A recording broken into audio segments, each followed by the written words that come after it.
2029లో పూర్తి స్థాయి తామే అధికారంలో రావడానికి చేసే ప్రయత్నాల్లో భాగంగా అటు సౌత్లో ఇటు నార్త్లో అన్ని రాజకీయ కుట్రలు చేస్తుంది. జమిలీతో చేసే ప్రయోగాలు కావచ్చు, లేకపోతే మతంతో చేసే ప్రేరేపిత రాజకీయాలు కావచ్చు. ఇప్పుడు మీరు చూడండి, అయోధ్య దేశ ప్రజలందరిదైనప్పటికీ కూడా బీజేపీ సొంత వ్యవహారంగా చేసింది.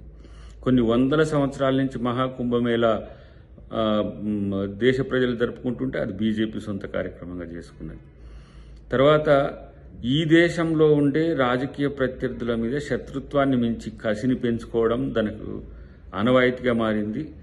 ఇతర దేశాల్లో ఉన్న భారతదేశానికి శత్రువులైనా సరే వాళ్ళతో ప్రేమగా ఉంటుంది. అది దాని యొక్క నైజం. కాబట్టి ఇవాళ చంద్రబాబు గారి రూపంలో ప్రమాదం వస్తుందా, నితీష్ కుమార్ గారి రూపంలో ప్రమాదం వస్తుందా అనే దానికంటే తాను వ్యవహరించే శైలి వల్ల బీజేపీ స్వార్థపూరిత రాజకీయాలే తనకి ఈరోజు నష్టం చేసే పరిస్థితి ఉంటుంది. రేపు దేశంలో భారత రాజ్యాంగ పరిరక్షకునిగా రాహుల్ గాంధీ గారికి రేపు జాతీయ స్థాయిలో పెద్ద ఎత్తున ప్రజల యొక్క మద్దతు ఉండబోతుంది. కాబట్టి మేమే ఇంకా ఉంటాం, మేమే వస్తామని చెప్పి కిషన్ రెడ్డి గారో లేకపోతే ఈటల రాజేందర్ గారో లేకపోతే బండి సంజయ్ గారో మాట్లాడే అన్నీ కూడా వాళ్ళ యొక్క రాజకీయ అస్తిత్వాన్ని నిలబెట్టుకోవడానికి తప్పితే మరొకటి కాదు. రాబోయే రోజులన్నీ కూడా ఇండియా కూటమి అనేది గుర్తుంచుకుంటే మంచిది.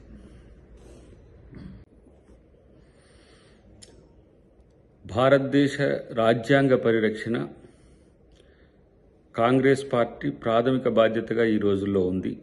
బీజేపీ సామ్రాజ్యవాద దృక్పథం, బీజేపీ రాజకీయ స్వార్థం ఈరోజు బీజేపీని పతనం వైపు నెడుతున్న పరిస్థితి. రాజ్యాంగ వ్యతిరేక శక్తిగా ఈరోజు బీజేపీ అవతరించడం అనేది చాలా ప్రమాదకరమైన అంశం.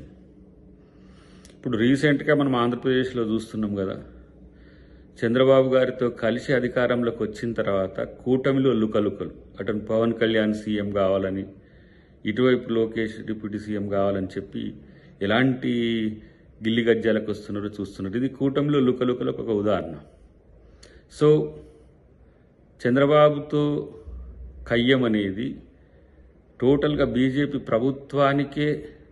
ప్రభుత్వం యొక్క ఉనికికే ప్రమాదం అని తెలిసిన తర్వాత తగ్గుతున్న పరిస్థితి ఉన్నప్పటికీ కూడా పవన్ కళ్యాణ్తో తను ముందుకు వెళ్ళి ఏ విధంగా టీడీపీని పక్కన నెట్టాలనే వ్యూహం నిరంతరం ఆలోచిస్తూనే ఉంటుంది.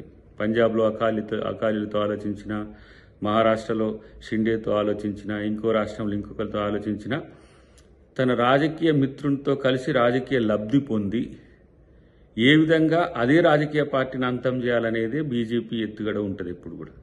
కాబట్టి వాళ్ళు జాగ్రత్తగానే ఉన్నారు. ఇప్పుడు బీజేపీకి ఆ ప్రమాదం కూడా భవిష్యత్తులో ఉంటుంది.